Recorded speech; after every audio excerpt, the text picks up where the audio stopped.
following podcast is recorded and produced by the Podcast Precinct in affiliation with the network at bicbp-radio.com. The Podcast Precinct. Consistency, creativity, culture.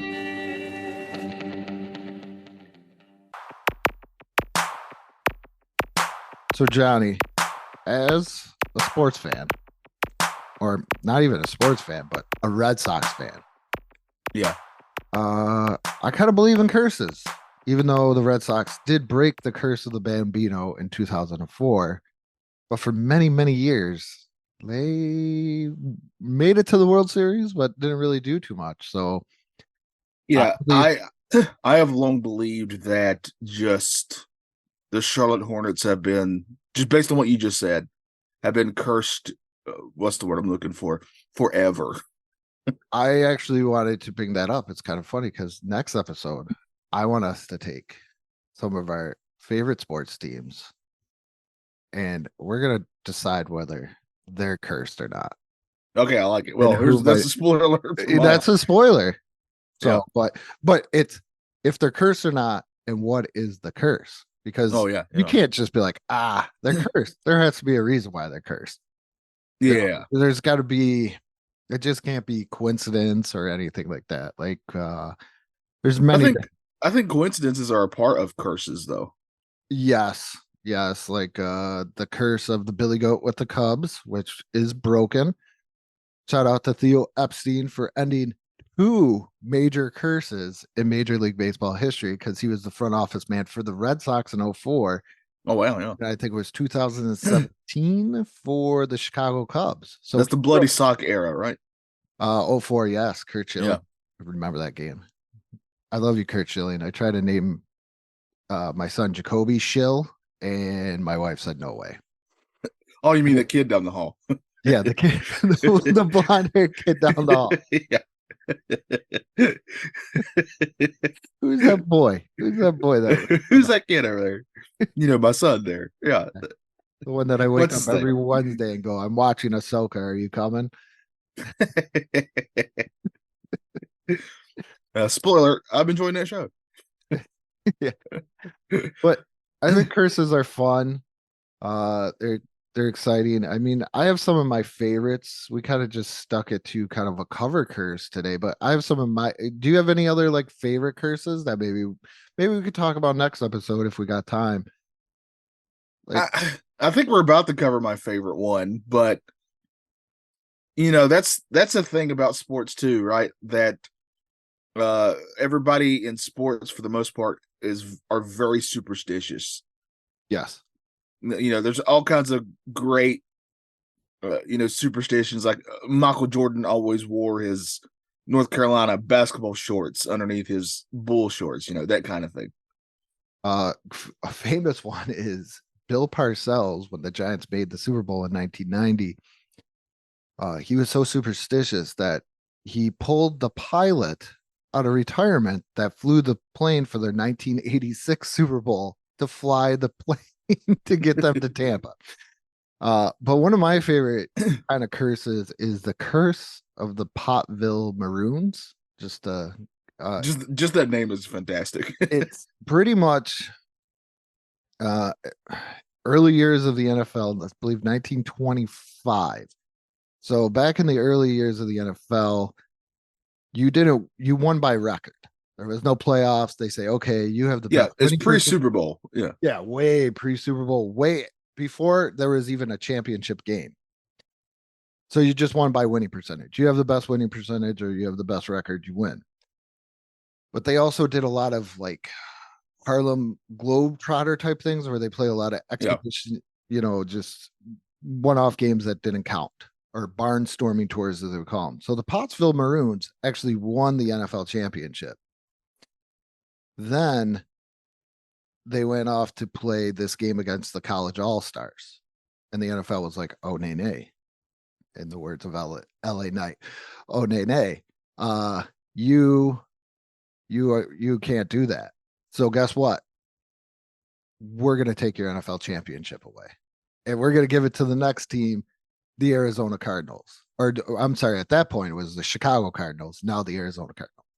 So to this day, they say the Arizona Cardinals are so bad because they claim that championship. Yeah. And they say if they just gave it back to the city of Pottsville, this is Pottsville, Pennsylvania. There's not a whole lot of things going Yeah, on. I mean, they're named after a bad road. Yeah. So if they just give them back this championship, everything will be fine. But the Cardinals hold on to this. Like That's all they have, Andrew. They got to have they have something. one other NFL championship, but they hold on to this. Like championship. Everybody does that, right? Like I don't care who you are. One of my favorite quotes is from Michael Scott in The Office, where he goes, "I'm not superstitious, but I am a little stitious." But they hold on to this championship to this day. Like I'm looking, okay, so they have two championships, 1925 and 1947, and since then they've only won the division championship. One, this is just the division. This is easy to win. 1, 2, 3, 4, 5, 6 times, and the one Super Bowl appearance they had, out of nowhere, Kurt Warner throws a interception and it goes back 102 yards. So, wow, which is like 2 more yards than I would expect. Yeah. So that is the curse of the Popville Maroons in a nutshell. Yeah. Today we were talking about kind of cover curses, the Madden curse and the Sports Illustrated cover jinx. Yeah. There's a NBA 2K 1-2 as well, but it's not as bad as this Madden one. The Madden one's really famous. I saw Paul George was on the cover of 2K17. And I think that's when he broke his leg, right? Is that when he did break his? I wouldn't say break. I would say destroyed. Honestly, yeah, I do not recommend anybody watching that, but the fact that he played like at anywhere near the level he did before that is impressive. I also think that's the reason why we don't have a good like just pure team anymore. Like Olympic team. Oh no, he might have did that a little bit earlier in his career because he only played 6 games in 2014, 2015. That's got to be when it happened then, for sure. Yeah. That year, that summer before. Because I know he came back pretty quick in some way. Yeah. But yeah, the Madden curse, I come from the world of VGA games, and the Madden curse, like the first, the early years of the Madden game, it was always the same guy on the cover, right? The namesake. John Madden. That's right. The legend himself. Madden, and can I just throw this out there because I have to, because this is what kind of person I am in this world. Madden is the second best football video game of all time compared to Tecmo Super Bowl. I just want to throw out. I would make it. I would say it's third best because I'm putting NFL Blitz in there, my friend. Oh no, have you? Yeah, but Tecmo Super Bowl is the greatest. No, I'd argue as a Laps fan that I also kind of think maybe. Do you remember NFL Street? I never played it. Oh, I love that game. At one point in my life, I was such an NFL like football purist. I get it. Yeah. If it wasn't like simulation and breaking down, and it just wasn't for you. Yeah. It just wasn't for me. Like, yeah, but for me, a guy who's not as hardcore about football, it was a lot of fun. Until my friend got so mad at me because I was winning that they threatened the life of my pet. Oh, gotta love those people. Yeah, well, they'd never done that before, but I remind them of that every day. But yeah, but then, of course, they eventually start adding a football player on the cover of Madden, and people started noticing these cover athletes. Either the year that they're on the cover, they either have a really bad year, or worse, they get injured. Yes. Or just end up retiring for one case after. Yes. And CBS Sports actually did a really great article this year, back in June of this year, by Cody Benjamin, and he actually went through every year that a player was on there and decided if it was cursed or not. I have FanDuel did the timeline. Oh, that's I good too. I have the timeline up here by FanDuel. Don't have in, what is it? An author? The report is by, but they have the timeline. Okay. All right. So let's just kind of run through this real quick. Okay. All right. In 2000, that's kind of when they first started doing this, putting players on the cover. I got 99. Well, I mean, I think because they always number sports games different. Yeah, because this is Madden. Who's your first cover athlete? Let's see how good this guy is. Mr. Barry Sanders. That is incorrect. CBS Sports, you suck at life. Because everybody knows the first Madden color athlete was in 1999, and it was Garrison Hearst. Yeah, it's a name that I definitely know. Do you know Garrison Hearst? Yeah, we go back a long ways. Oh, geez. And I actually think they spelled his last name wrong too on this FanDuel one. Way to go, FanDuel.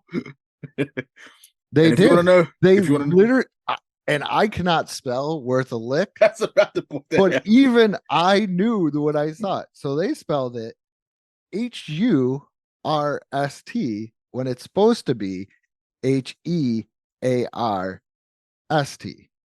See, I knew it. But so 99 is Garrison Hearst, first ever Madden color athlete.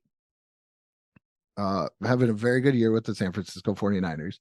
This guy's already shredded his knee in college. So he's already coming back. And then all of a sudden I'm going to use air quotes when I say twisted his ankle, meaning the foot was not the way it was supposed to be. Oh, yeah. So he completely just destroyed, broken ankle to the point. He pulled a Gordon Hayward, is what you're trying to tell me. Yeah. I mean, it was to the his ankle was to the side. It looked like a cartoon type thing. Yeah. And it was so bad that his bones started to die. Good God. His I believe he said his tibia started. The doctor said that there was a quarter spot on his bone where the bone was just starting to die. Well, that's not what you want to hear from your doctor. No, it took him, I think, what did he say? 6 surgeries over 2 years or 11 surgeries over 2 years just for him to come back in the 2001 season. And he almost got cut twice. Man. Yeah. So to put it what dead bone is and how bad this injury was, it was kind of like when Bo Jackson hurt his hip, because Bo Jackson just his hip just died out because it severed the artery or something, or hurt their artery that supplies blood to that bone. Yeah. That's why he now has an artificial hip. And that's why Bo Jackson is greatest athlete ever, because if you can hit home runs and play a major league sport on an artificial hip. Yeah, you don't even have your original hip. No, I think you're pretty damn good. Yeah. But, okay. So we would say definitely. I would say cursed. Cursed. All right. So the next one then is Barry Sanders for the 2001. And in this year, he didn't even actually play because he retires. Yes. Because you have the curse, not cursed, right in front of you. Yes. I'm going to say this is not a curse because I think Barry just got sick of things.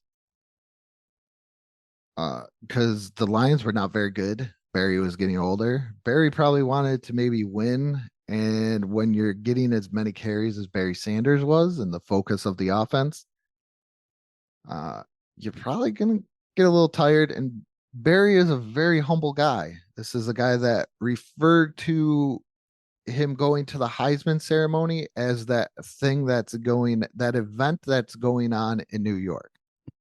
Yeah, that thing over there. Yeah. I don't want to I don't want to do that. So Barry's a very humble guy. So I'm going to say they said no curse.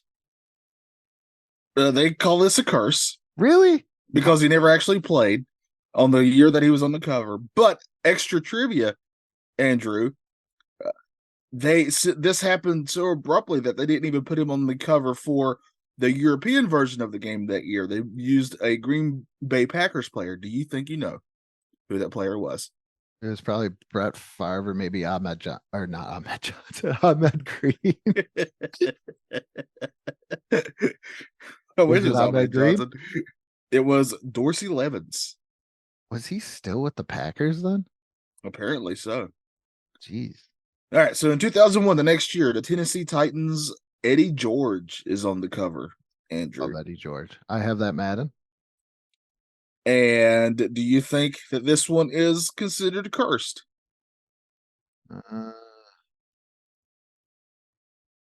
So I'll give you a little bit of the quick stats. So he would rush for more than 1,500 yards on this cover season, but he also lost a career-high number of fumbles.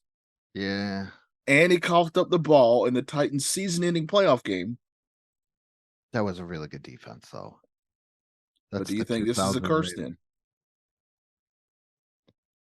I think Eddie George at this point. I love Eddie George. And I got Madden in 2001. Shout out to my new favorite game store, the Gaming Vault. Not a sponsor, but They would love to have you. Could be. I love those guys. Super nice. They give my kids free stickers. So if you give my kids free anything and I don't have to pay for it, you're good in my book. But this a curse? He was been in the league for, I got to see when Eddie George came in the league. I believe it was 2006 or not 2006, 1996. I love Eddie George too. Where's his draft thing? Oh, he came in 97 he came in. I'm gonna say not a curse. All right, so I think this one could kind of go either way, right? Because he did still technically have a good year. 1,500 yards is nothing to sneeze at. But also this kind of sets up that he's sort of the reason that the Titans season ended when it did. They consider it a curse, I guess, because of that. I can't say like the fumbling of the ball. Eddie George was a very, very good football player. Yeah, but I guarantee you there's a lot of Titans fans, that's all they remember about the guy. Which is sad. That's how sports people are. I mean, I've been guilty of that. Right? Like a player can have an incredible career, but can have one thing that doesn't go their way for whatever reason. I mean, who's that baseball player where the ball went between his legs, right? You know, that was really jacked up, Johnny. Do you know who he played for? I know we just got done talking about that curse. That's why I didn't want to say the team. Brought into the curse. Out of friendship, I didn't want to say the name of the team. It was Bill Buckner, and Red Sox fans have forgiven him over the years. Okay. But for a long time, they did not. That's what I'm saying. Yeah. Second time this month, somebody's got to bring that up to me. Well, I mean, that's just the ultimate example of a player who can be really good, but they're only remembered for one thing that's negative, right? I still hold Chris Webber for the timeout. I do too. I'm so grateful for it. I got it. And you can make fun of me too, because talking about holding people is we were talking at work, and me being the old guy, I always get picked on about things. I told them that if push came to shove, in certain circumstances, if I felt like I wanted to build a championship team, I would rather have, even though Chris Webber is a way better player, I would rather have Horace Grant over Chris Webber. You're building a team. I can see that. Yeah. Not like who's going to be my focus, but if I'm going to build a team, I would, and I had to choose between the two because I could always help out somewhere else. I mean, that's another good example. That Chris Webber, incredible talent. But one of the things people just remember is that timeout that they didn't have that he called, right? Well, Jose Canseco's the steroids, and then when the ball went off of his head and over the fence for a home run. So Or another another great example is I was going to bring this up because this is maybe like a players that should be in the Hall of Fame or we could do this for players being remembered for a bad thing. So this might get brought up later on. Jim Marshall had a Hall of Fame football career. If you look at his numbers, how many games he played, what he did, he should be in the Hall of Fame. He's not, because at one point in his career, he picked up a fumble and he ran the wrong way. So instead of running to his end zone, he ran to the other team's end zone. Wow. Yeah. Yep. All right. So in 2002, I'm going to get bitter about this one. it's a certain Minnesota Viking by the name of Culpepper. Good old Dante. Good old Dante Culpepper. So in the year before that, or a couple years before that, he was like on fire, right? Yeah. Just throwing touchdowns left and right. But during his cover season, he got injured and he fumbled the ball at least 16 times, which is like 2 less than the number of touchdowns he threw.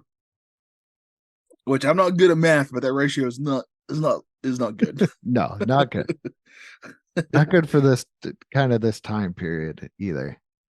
So is this a curse for him for this season?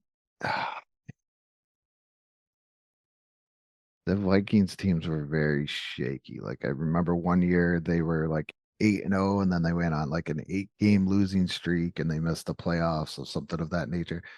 The Cardinals actually beat them. I'm going to say this is a curse, and Nick Saban should have never started him when he was traded to the Dolphins that soon after his injury. I have to put in that Nick Saban part. Nick Saban, you helped ruin his career as well. Well, he also is probably part of this curse, because you're right. They also say this is cursed.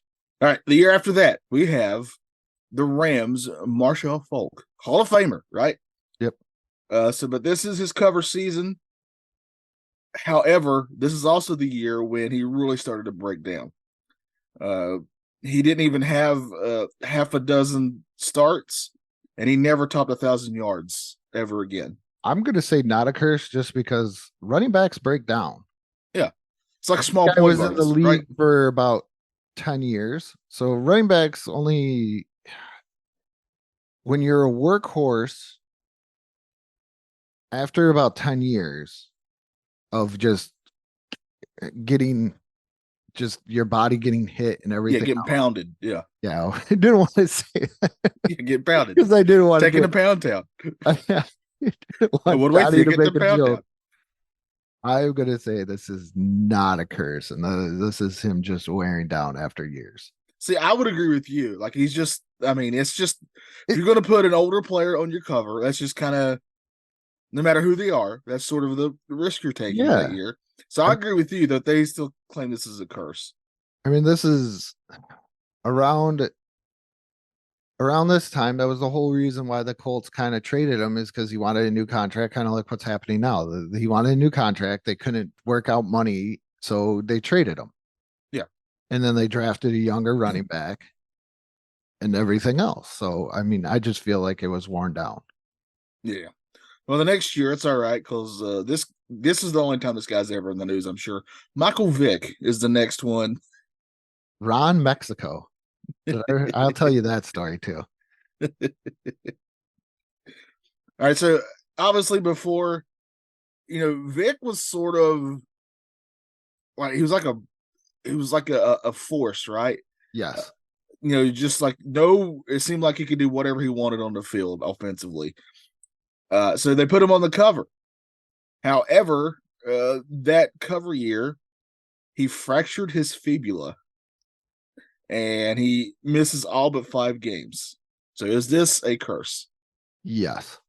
That's an easy one, right? Yes, and it's probably karma too. Well, I mean, he didn't get what I'm saying. If you get what I'm saying. Yeah. His certain bit of legal trouble didn't happen until 4 years later, but that's probably a bit rough.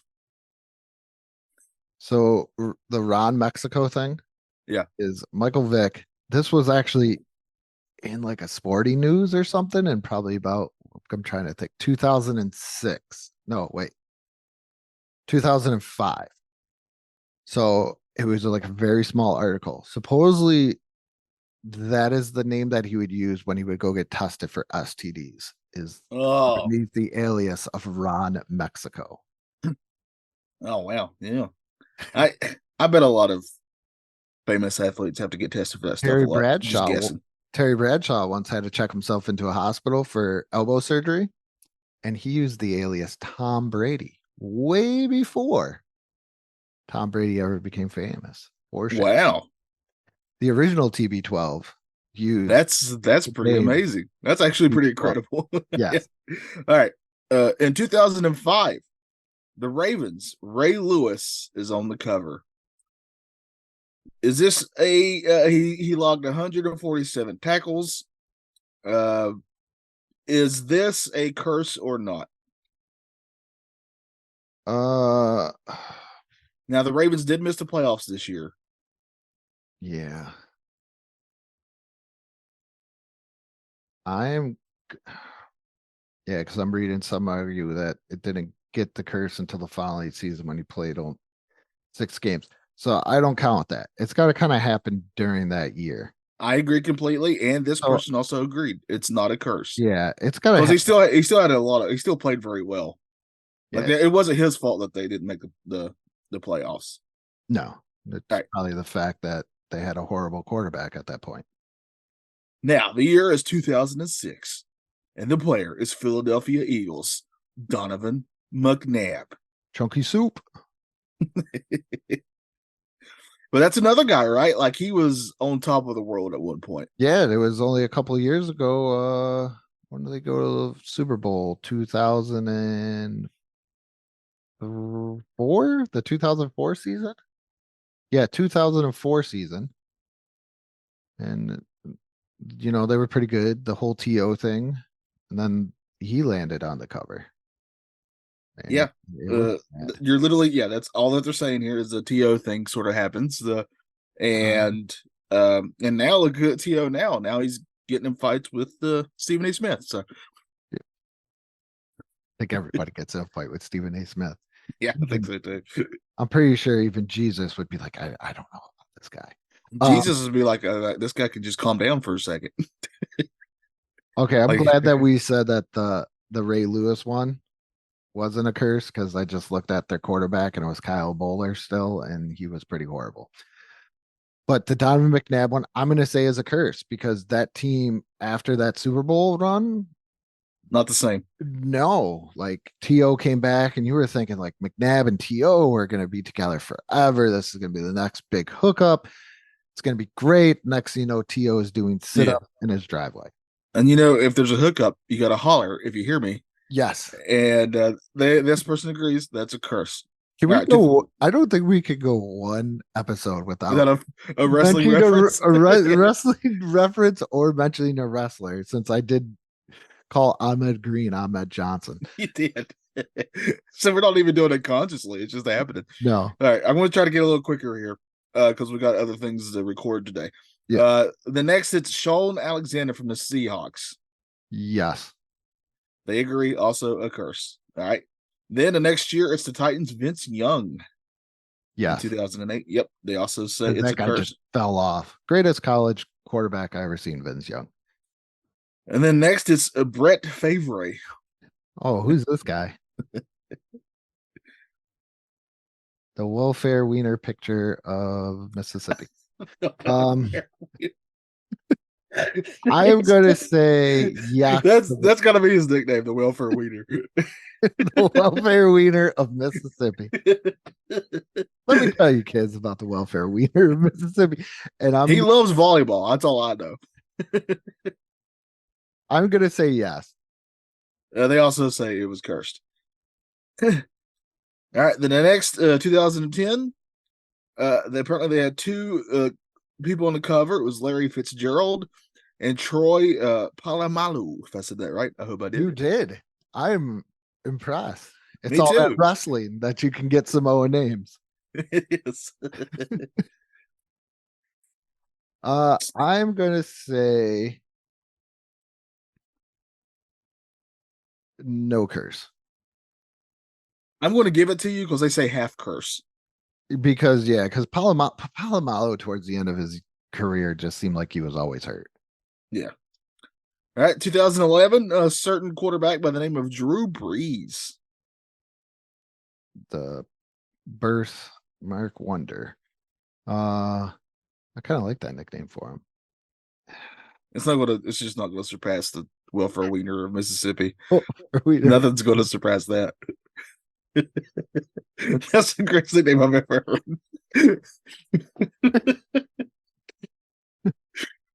Drew Brees.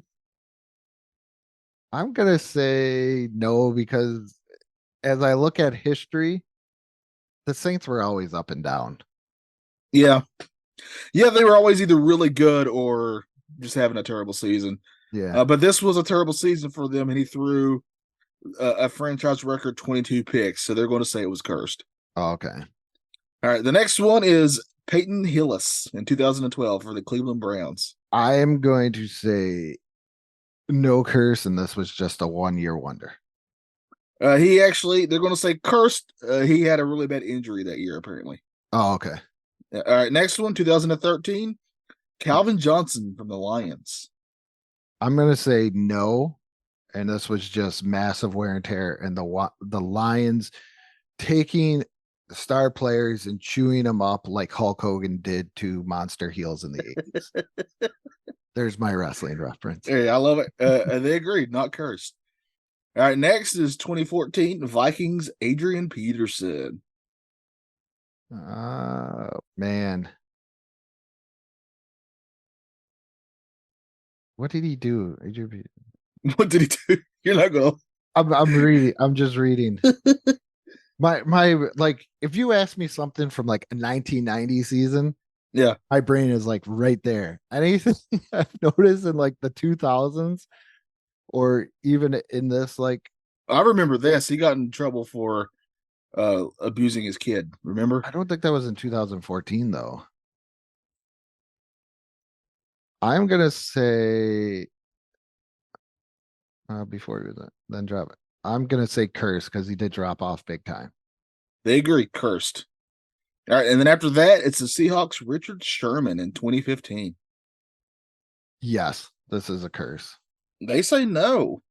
Why no curse? His interception total dropped, and his Seahawks, though they failed to repeat as Super Bowl champs, he was still on top of this game during this year. But after that season, he had to have the very infamous Tommy John surgery, though. I say it was probably cursed because he fell off huge. 2016, New York Giants, Odell Beckham Jr. My son's favorite football player. You know, the blonde kid that lives down the hall. This is a curse because this guy seemed, and I still say this, he's probably still is cursed to this day. They claim not this year because he still ran for 1,400 yards on this one. All of a sudden, he started getting just messed up. After that, it's everybody's favorite NFL party guy in 2017. Gronk. It's the Gronk himself. And you forgot to mention former 24/7 champion. That's right. He was, yeah. He did go on to win the Super Bowl. But he did miss the entire postseason. I think that when they do this, they're considering the year of their cover, how they did that year. Yeah, that's what I said. Technically, he won the Super Bowl. I'm going to say cursed. Yep, they agree. This was his hamstring injury year. Out of that, and then he had a herniated disc not too long after that. And then we've already mentioned him before, an alias. It's Tom Brady in 2018, or is it Tom Brady? Could be Terry Bradshaw on the cover of Madden. If Terry Bradshaw is on the cover of Madden, that would be the greatest. Madden. That would have been the greatest joke of all time if they said we're putting Tom Brady on the cover this year, and it's Terry Bradshaw. That would be the best. I'm going to say this is a curse because I do believe this is after Deflategate, and he did miss 4 games, and he did lose the Super Bowl to Nick Foles. He did lose the Super Bowl, but he also still threw for 500 yards in that game, and he did win the MVP that year. So they're going to say not cursed. Oh, okay. 20. This guy's cursed. You can read it, but Antonio Brown. This guy's so cursed. This is the biggest, probably one of the biggest Madden curses there is. Yeah, they're going to agree. I don't even need to read any of this stuff. Also, they say cursed. Just look up Antonio Brown. Yeah. But be careful if you find him in a pool. Yeah. All right, next. With the welfare wiener of Mississippi. That was on a welfare, my friend. That one's been eaten just fine. 2020, it's a certain very rich man, Patrick Mahomes. I'm gonna say this is kind of when it falls off. Like it's not really that big of a deal with the curse because the guy, other than like Brady, he wins the Super Bowl, he wins the MVP. Did he have they mentioned that knee injury midseason? It cost him 2 games. 2 games is not that bad. 2 games to the Chiefs is as long as it's not postseason. Agreed. Not cursed. All right, 2021, Lamar Jackson. I'm gonna say cursed. They say no. He was still at a star-studded year. But still got 1,000-yard rushing. But has he? In my mind, he hasn't lived up to what I feel like he really. I mean, he's very talented. Can't take that away from the guy. But yeah, the next year they doubled it up again. You could have had Terry Bradshaw or Patrick Mahomes. I would take Terry Bradshaw on the cover of Madden before anybody else. I need a petition for that. Yeah, I need a petition for that one. Great album too he put out. Oh, there's a great story between Terry Bradshaw and his coach. Also, I love the quote that Hollywood Henderson said about him, that he couldn't spell cat if you spotted him the C and the T. I don't know. I'm not going to say this is cursed. They're going to agree. Neither are cursed on that one. I'm 23. 23 is John Madden, and it's a tribute, that's because that's a tribute, so they're not even going to say that one. All right, now the last one this year. Of course, this is still happening, so there's no answer to this one. But Josh Allen from Andrew's favorite team, the Buffalo Bills. Matt's also it's Matt and Andrew's favorite team, the Buffalo Bills. I couldn't imagine, for the record, I couldn't imagine living in Buffalo and not being a Bills fan. How just truly awful that would be. It's so okay. So I want you to say this after I say this, because I've never been there. Yeah, this is just what I see from as an outsider perspective looking in. That and cereal is all that town has. So they just grasp onto it, right? And the Sabres. So yeah, that's right. Most sports fans are very interesting. So I'm a Dolphins fan. Okay. That is their biggest rivalry. I would have to say, them and the Patriots. And let's see, in the early 90s, my mother was chased out of Sears for buying me a Miami Dolphins sweatsuit. My father, who was a diehard Bills fan, bought me a Dolphins hat at one of the games, and the guy asked him, "Are you going to burn that?" I wore a LaDainian Tomlinson jersey when he played for the Chargers to a Bills this is preseason, and they weren't even playing the Chargers. I was like, I'm just going to wear a football jersey. I'm going to be that guy. And my father and I, because we used to take like the bus, like public transportation will take you right to the stadium. Pretty nice. It was like $15. And a guy called me I don't even know how to say it. This is family friendly. Yes. A sexual, explicit, like the opposite of heterosexual, so like a homosexual slur. Yeah. And then proceeded telling me that the Chargers sucked. Yeah. So this is literally anybody that I don't know who talks to me on Call of Duty. Yes. I once at a Sabres game, I was a big I still am a big Flyers fan. Went to a Sabres game to watch the Sabres and the Flyers. Lucky his sober friend, I'm going to say sober friend, pulled him out of the way as the drunk guy told me that my favorite player, Eric Lindros, was a homosexual expletive and proceeded to swing on me as a 16-year-old boy. But lucky his friend pulled him out of the way. So Wow. that's Buffalo. I mean, there Yeah. are good fans. I'm not gonna lie, there are good fans, but There are people. I mean, a lot of my friends are in Buffalo now, so and they are Bills fans. In fairness, yeah. But Josh Allen, I'm gonna say so far not cursed. If you would ask me after week 1, I would say it's cursed, yeah. but so far not cursed for Mr. Allen. All right, so the final verdict is about 60% of the athletes would be kind of considered cursed, but and for the last 10 years, that's only been like 30%. As you noticed, the number of quote unquote cursed really went down. So I guess in conclusion, this is what they kind of reached here is that curse really seemed to be a thing early on, but it's really tapered off here lately, thankfully. Yeah. So just some ones for this Sports Illustrated one, because this was kind of like the big one there for a while. One of them is just to go off like Ryan Leaf. This one's bad. So Ryan Leaf was kind of like an NFL draft bust, and then he turned his life around at one point. So he appeared on the cover in September 2000 with the headline "Back from the Brink" after a 24-20 win by San Diego Chargers over the Cardinals, characterizing his comeback, and he just kind of fell off from there. This guy, he's doing better now. He was robbing houses because he was addicted to drugs and everything else. Jim Kelly was so this is a good one.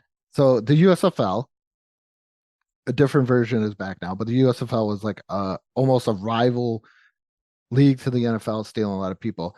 In July of 1986, Jim Kelly was shown with the New Jersey Generals uniform for a preview of the 1986 USFL football season. And then the USFL lost the pivotal antitrust lawsuit 8 days later. Kelly would never play for the Generals, and the league folded. So that was like the big one. We should do a thing one time on like who's that on a cover of Sports Illustrated, because every once in a while they'll put somebody on there, and this is part of the curse. Alex Poitras, and I'm probably pronouncing that incorrectly. Was on the cover of November 10th, 2014. And you know I'm a basketball nerd. This guy was one of 5 different players on the regional cover for the college basketball season preview of SI. And then that year, on December 11th, 2014, apparently he was going to be a big deal until, of course, he tears his ACL. And this is before they really got good at helping people who tear that thing. I still love that movie, The Comebacks, where the one kid's name is Asil Terry, but the yes. Here's a basketball one for you. June 5th, 1989, after Los Angeles Lakers swept the Phoenix Suns in the Western Conference Finals to go undefeated at that point in the playoffs. That week's cover featured James Worthy with the word sweep in large letters, and in small letters, the caption, James Worthy and the Lakers go 11-0 in the playoffs. The Lakers would go on to lose the 1989 NBA Finals, being swept 4-0 by the Detroit Pistons. That's why I see. It's things like that that makes me a very strong believer in you never, ever, especially in sports, count your chickens before they've hatched. Yeah, okay. So this is me and you're on the same board. Like if I'm watching my favorite team, like this is the truth. I'll watch a Charlotte Hornets game because I love the Charlotte Hornets. But the second they start losing, I blame myself when I turn the channel. Since I've stopped watching the Celtics, they've made the Eastern Conference Finals Yes. or the NBA Finals the past 2 seasons. I'm also a giant Nuggets fan, so I couldn't watch the finals. So I refuse to do it. The blonde haired kid that lives down the hall for me was asking me about, the Bills and the Dolphins scored like 70 points. And I'm Yeah. like, well, I'm done with it. It happened. We're done. I basked in the glory on Sunday. I'm done. I gotta, in the words of Bill Belichick, because they are playing the Bills this Sunday, I did it. It's on to Buffalo.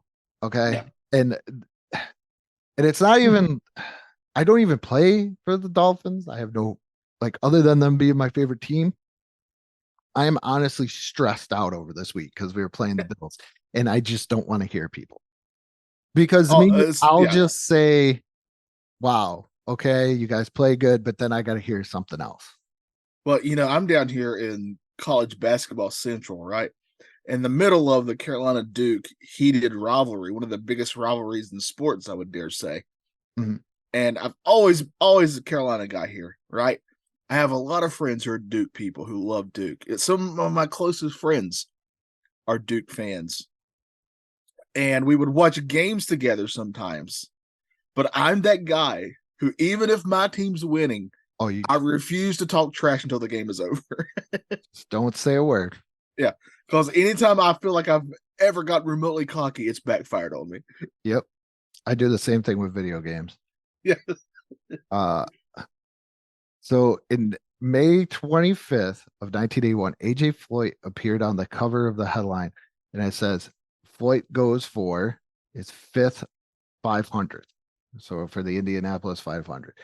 Despite starting third, he ended up finishing 13th. That's not good. No, that's a bummer. Yeah. But theirs goes all the way back from 1960. And here's the thing I want to say about that one, though. Sports Illustrated has had a lot of covers. So do you think it's a coincidence? I would dare say it's just a law of averages. Here's one for your Panthers. February 2nd, 2016. Cam Newton appeared on the cover promoting Super Bowl 50. We'll talk about a guy who fell off the earth. However, the 17-1 Panthers were defeated 24-10 thanks to a large part of the Broncos' top-ranked defense. See that one, but that's probably just coincidence. Yeah. Because he could appear on the cover. He's in the Super Bowl. He was the MVP that year. So yeah, he still had a great year. Yeah. Yeah. The Broncos had a really good defense. Oh, I know. Trust me. Yeah. What is this one with Kennedy? November 23rd, 1964. Kennedy. A year and the day after references. You're doing a game here on the Retroactive Sports Podcast. Every time we make a wrestling reference or mention wrestling, you have to. Anytime we mention wrestling, you take a drink, or anytime Johnny tries to make things about basketball, you take a drink. And we're sorry. I don't know. This one sounds a little bit turning a negative into a positive as I kind of glance over it. A year and a day after the assassination of President John F. Kennedy. That's a negative. Cover featured a rendering of professional ski instructor Helmut Lunch of Austria. I'm sorry if I butchered your name. An accident would later leave Blauch paralyzed, though he did go on to win 4 Paralympic gold medals in alpine skiing. To me, honestly, obviously it sucks, but I'm going to agree with you that like this is a really empowering story more than anything. Like he took that and he didn't just he took that terrible thing that happened to him and he really overcame it in a way, I think. Like here's one. This one is another coincidence because I kind of remember this in football terms. April 24th, 1989. The 1989 NFL draft issue, a pro football player or prospect at this time, Tony Mandris, was featured on the cover and was labeled the best offensive line prospect ever. He ended up becoming one of the biggest busts and would appear on the cover 3 years later under the headline The Incredible Bust. Now, in Tony Mandris' defense, the guy took a lot of steroids. Okay. Took a lot of steroids, abused painkillers, but then he made a comeback to the NFL and he played pretty good. I mean, he wasn't worth a second overall pick of play good, but he was still pretty good.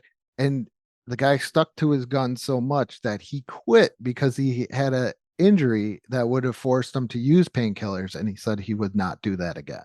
So he actually just retired after coming back. So I got to give it to them. So this one, I would have to say.